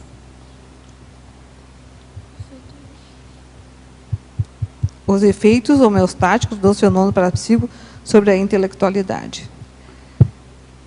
É que eu vejo que os efeitos da parapsicologia, eles também têm um reflexo na intelectualidade, porque daí você vai entender melhor, né, os homeostáticos, logicamente. E até os negativos também, às vezes. Tu melhor a tua intelectualidade, porque você vai entender, você vai poder explicar melhor, porque você passou pelo aquele fenômeno, não é? Então, a tua intelectualidade vai melhorar também. Nora? Eu vi aqui que na tecnologia você colocou a técnica da TENEPS, né? E nós sabemos, sem mencionar a quantidade de anos, que você é uma professora veterana e uma tenepsista veterana também, né? Eu queria saber se você percebeu isso, se teve algum fato, como que aconteceu a maior inter-relação entre a questão da docência conscienciológica e a TENEPS, para você? Eu vejo, até primeiro eu comecei a fazer TENEPS, para depois ser docente. E vi que realmente a docência mudou de patamar. Aliás, a TENEPS mudou de patamar. E depois eu vi também que com a itinerância e com as pré-cognições, a TENEPS mudou também de patamar. Por quê? Porque às vezes a pessoa, eu percebo que muitas pré-cognições minhas também são tratadas na TENEPS.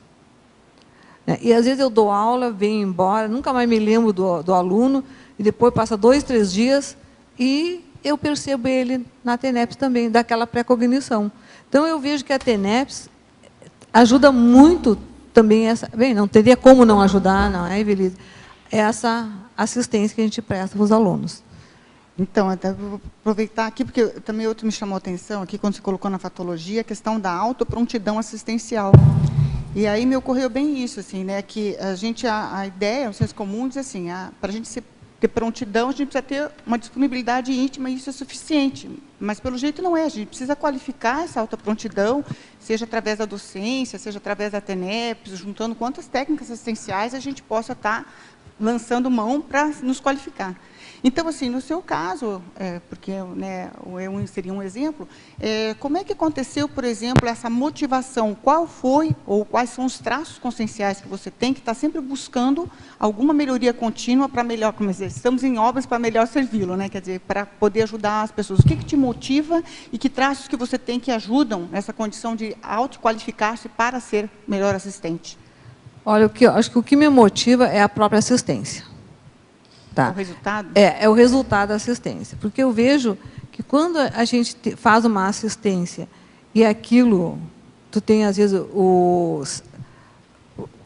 fica sabendo o que aconteceu, né, da pessoa, a pessoa vem te falar alguma coisa, né, aquilo te dá um bem-estar muito íntimo que você quer se qualificar para melhorar aquilo lá. Então, eu vejo assim, ó, e que, lógico, nisso aí, não é, e vai outros traços nossos também junto. Porque não tem como você ser uma assistente se ainda você tem alguns traços bem básicos, vamos supor. Por exemplo, assim, ó, eu procuro e acho que até não me irrito com nada. Acho que estou, né, a muito custo, muito suor, estou conseguindo isso aí. Não me irritar. Pode acontecer uma coisa assim na minha vida séria, tá? Eu procuro tirar um pouco do psicossoma, que logicamente o psicossoma é o primeiro que grita, não é? E levar mais para o mental soma, para racionalizar, por que aconteceu, como é que está, como é que não está, como é que eu posso melhorar, como é que eu não posso melhorar. Né? Porque se eu deixo um psicossoma, aí a coisa não funciona mesmo. Né? Vamos lá. Professora Nora, então, em ciclologia, na segunda linha, favor explanar brevemente sobre o ciclo da projeção lúcida e, na sua experiência, em qual fase desse ciclo é mais comum a ocorrência da pré-cognição docente, pré-cognição projetiva docente? Tá bem, o ciclo da projeção lúcida são 5 fases, né? Primeiro é a fase pré-partida, que é o preparo que a pessoa tem que ter para ter a projeção. Depois vem a decolagem, né? Que a decolagem é a pessoa saindo do corpo. Depois é a volitação, que é a parte da vivência, que é nessa parte que eu tenho as pré-cognições. E depois, a quarta fase é a interiorização, o retorno para o corpo, e depois a quinta fase é as ocorrências, que daí tu vai fazer as ocorrências, não é? As interrelações daquilo que tu viu. Ou seja, no período extrafísico, é propriamente o período extrafísico. Tá porque você não, tu não tem pré-cognição, ao menos eu não tenho pré-cognição, em outra fase que não seja nesse período extrafísico, né? Quando tu sai do corpo e se depara com a casuística. Certo. Agora, em fatologia também, na segunda linha, você poderia comentar a convivência cosmoética? Porque tal atitude, às vezes, assusta certas pessoas. Qual é na fatologia? É a segunda linha da fatologia, na página 6. Ele quer saber que você comente a convivência cosmoética. Porque isso assusta as pessoas. Mas eu acho que não deveria assustar. Ele coloca aqui, porque tal atitude às vezes assusta certas pessoas. Pois é, não é mas sempre, né? Mas assusta realmente. É porque, na realidade, às vezes a pessoa pensa que a cosmoética não é um TACAP, né? É um TACAP. E eu acho que cosmoética é a maneira da gente ser da melhor maneira possível. Então, eu vejo assim, que a cosmoética, às vezes a pessoa não entende muito bem o que é a cosmoética. Por isso que a gente bota tanta ênfase, é a cosmoética. Não, a cosmoética é a nossa ética pessoal, não é? E junto com a ética cósmica. Então, se a nossa ética pessoal está em dissonância com a ética cósmica, alguma coisa está errada. Então, nós vamos ter que ajustar isso aí. Então, eu acho que a gente não deve se incomodar e nem isso aí trazer alguma... Mal-estar. Um mal-estar com essa convivência, porque eu acho que as nossas convivências têm que ser cosmoética. E cosmoética não é eu chegar para a pessoa e falar tudo o que eu penso da pessoa. Porque, às vezes, a pessoa acha que ser cosmoética é isso. Eu chegar com o TACAP e falar é isso, é isso, é isso, é isso. Não, eu acho que ser cosmoética é a gente falar na medida do que o que a gente percebe e do que a pessoa poderia melhorar, sempre pensando na assistência. E não deixar a pessoa mal e a pessoa, até às vezes, fica até inimiga da gente. Não tem porquê isso aí. Isso aí já não deve fazer parte da nossa vida assim. Isso, né? Agora, em polinomiologia, na página 8, terceira linha. Você poderia, por favor, comentar o polinômio inteligência somática, inteligência emocional, inteligência intelectual, inteligência parapsíquica?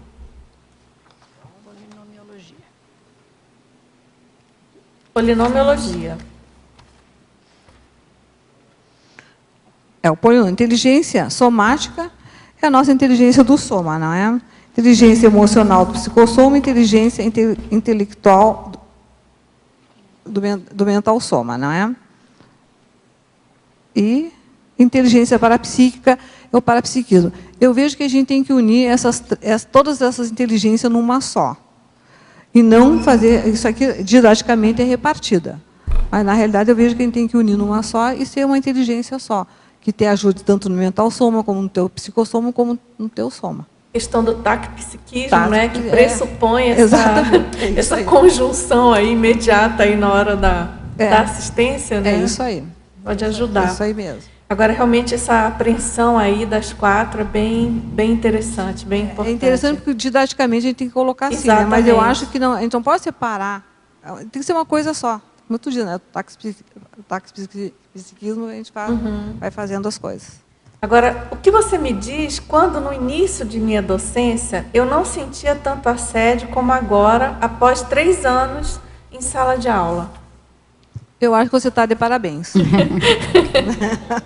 Está querendo moleza. Tu quer moleza, pessoal. Professor, é isso aí.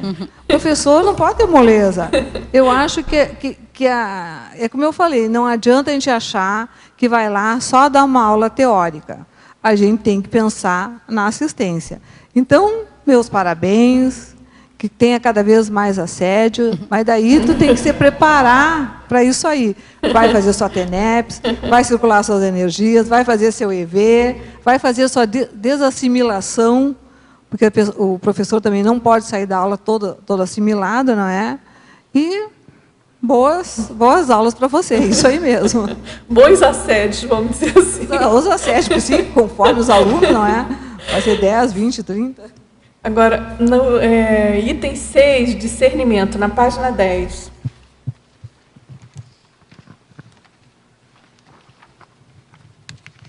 Favor aprofundar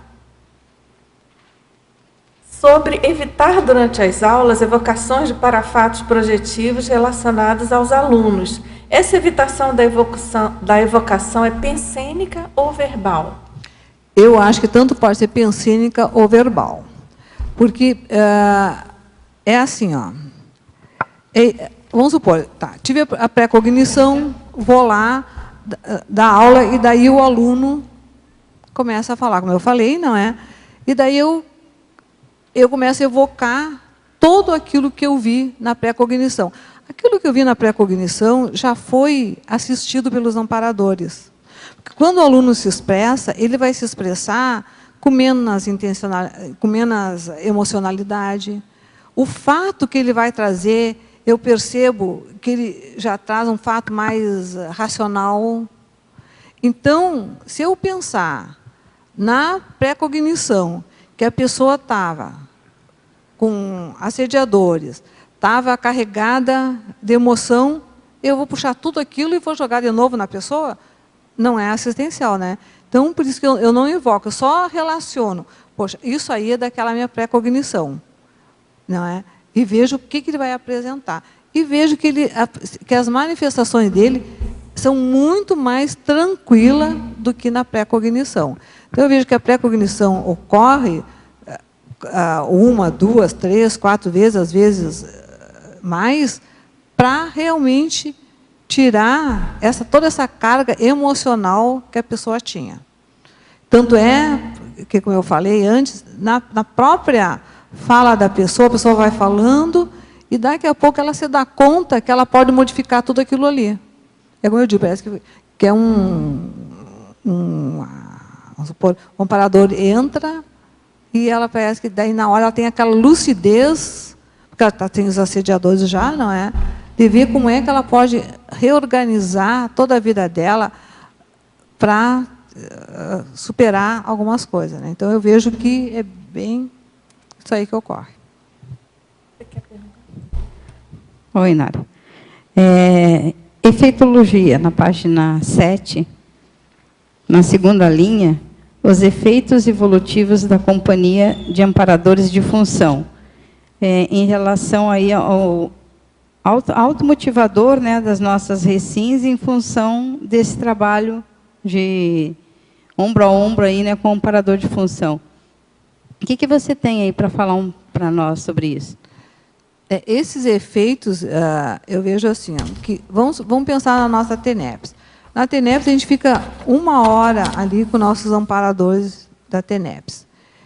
Eles têm algum efeito na nossa vida, nessa 1 hora, nas 11 horas que a gente não está em TENEPS, eles têm algum efeito. E eu vejo que na sala de aula também, como a gente está na sala de aula com a equipe extrafísica, quando a gente termina o curso, que a gente volta a ser abóbora, como a gente diz, não é? Alguma coisa tem que ter um efeito de melhoria da nossa assistência, às vezes de melhoria de algum traço que eu percebi que eu tenho que melhorar. Algum efeito ele vai ter que ter na minha vida. Efeito positivo, lógico, né, Ângela? Concordo. E na trinomologia... Porque, Ângela, não só complementando aqui, que eu vejo assim, ó, que nesse período a gente tem que se dar conta que a gente está em companhias de amparadores com energia melhor do que a nossa. Isso. Então, a gente tem que aproveitar isso aí. Uma visão de conjunto melhor e que faz com que a gente tenha as extrapolações, né? Para uma Exatamente. melhor Então, assistência, ser mais assertiva. Né? Então, a gente tem que aproveitar. E tem que aproveitar... exatamente. E a gente tem que aproveitar também, quando termina isso aí, para a gente alguma coisa modificar e melhorar. Eu acho que isso está muito ligado ali na página 8, na trinomiologia, que fala lá o último trinômio, qualificação, disponibilidade, exemplarismo na assistência. É isso aí, está muito ligado mesmo. Obrigada. Agora, tem uma pergunta aqui sobre isenção. Você já falou um pouco, mas acho importante, é uma outra teletertuliana. Educar-se para a neutralidade perante a autovivência pré-cognitiva e o relato coincidente do aluno. Como educar-se para chegar a essa neutralidade? Eu acho que a gente se educa com o andar da carroça, como você diz. No primeiro, quem sabe na primeira pré-cognição que eu tive, eu atropelei o aluno. Na segunda, eu já comecei a me educar sobre isso aí. E, realmente, a gente tem que se educar para certas coisas, né? Porque ali, pessoal, nesse aí, ó, nesse item que tu está falando, eu coloquei a postura do professor pré-cognitor, não é?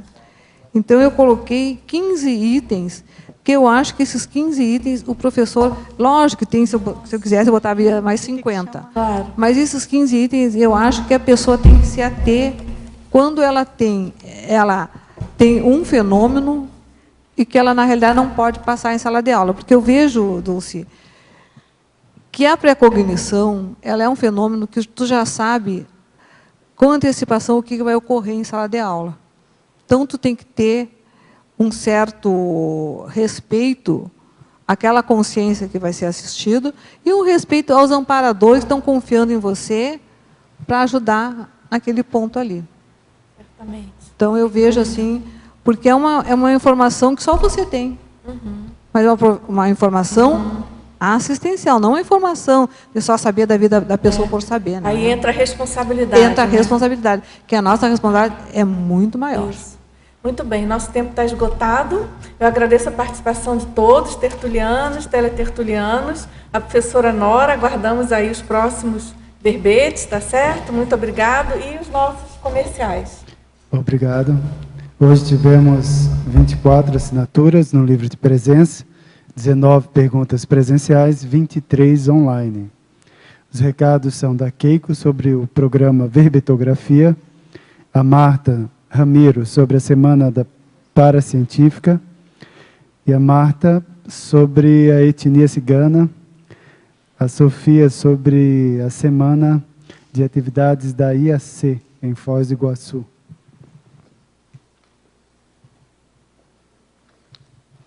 Boa tarde. A Enciclo Sapiens convida teletertulianos e teletertulianos interessados em escrever o verbete a participar do programa Verbetografia, no formato EAD. Começa no dia 27 de fevereiro de 2014. Então, a inscrição antecipada é importante para acelerar o processo de aprovação dos títulos e também começar o ano já conectado com o amparo de função da verbetografia.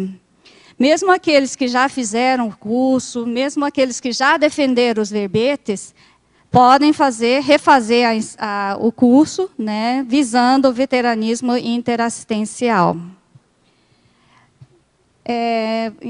A inscrição, né, para fazer a inscrição, procure a recepção do CAEC, pelo telefone 45 3525 2652 ou por e-mail caec@caec.org. Obrigada.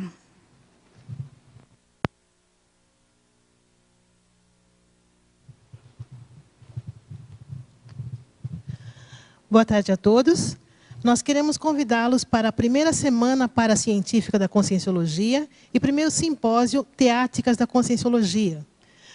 A primeira Semana Paracientífica é o encontro anual dos pesquisadores dos Colégios Invisíveis e também das instituições conscienciocêntricas e visa dinamizar o holopensene das especialidades conscienciológicas, nesse evento que vai ser de integração interdisciplinar. Essa semana é constituída por várias atividades. Nós vamos ter o encontro dos Colégios Invisíveis, o encontro de qualificação para pesquisa conscienciológica, a jornada da cosmovisão e também o primeiro simpósio de teáticas da conscienciologia. Nesse simpósio, o tema principal será a pré-intermissiologia, que é um tema mais recente que está sendo pesquisado aqui. Então, o objetivo é identificar os líderes interassistenciais após a dessoma. Então, todas as especialidades da Conscienciologia estarão focadas na relação entre a sua especialidade e também a pré-intermenciologia. De que modo cada especialidade da Conscienciologia poderá contribuir para a formação de líderes interassistenciais. As inscrições já estão abertas e as informações podem ser obtidas pelo telefone 045 3525 2652. Repetindo o telefone, 045 3525 2652. Obrigada e até logo. Boa tarde. Convido a todos para o curso Etnia Cigana, da professora Nália Maia, na sede do Intercamp, em Recife, no dia 30 de novembro. É um curso baseado no estudo da origem, vida, crenças e tradições do povo cigano. Temas que serão abordados: origem histórica e costumes, identificação dos trafores, trafares e trafais, compreensão da diversidade cultural, crenças, leis, moral, artes e tradições, parapsiquismo cigano. Mais informações pelo telefone DDD 81 3463 4979 ou pelo e-mail contato.recife@intercamp.org. Obrigada. Mais uma vez, muito boa tarde. A IAC, International Academy of Consciousness, tem o prazer de convidar todos os tertulianos e teletertulianos para a IAC Week, isto é, para os eventos da Semana da IAC em Foz do Iguaçu, que ocorrerá entre os próximos dias 29 de novembro e 6 de dezembro e cuja programação poderão consultar nos locais e meios de divulgação do CAEC e do discernimento. Eventos dos quais destacamos desde já 3 a realizar precisamente no discernimento. O curso Universalismo, com o professor Luís Minero, o qual tem o valor de R$40 e ocorrerá no próximo dia 29 de novembro, esta próxima sexta-feira, das 19 às 23 horas. Segundo, o simpósio do estado vibracional e da desperticidade, com os professores Wagner Allegretti e Nancy Trivelato, evento gratuito que ocorrerá no dia 1 de dezembro, domingo, das 9 às 21h30 horas, com intervalo para almoço, tertúlia e lanche.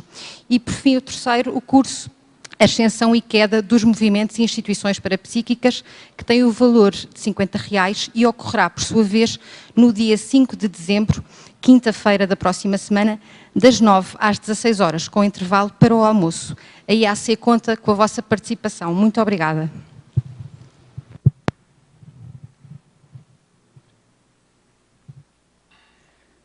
Para amanhã teremos o verbete Sinoteca, a especialidade Culturologia, de autoria da professora verbetógrafa Ana Rocha. Obrigado pela sua presença e até amanhã.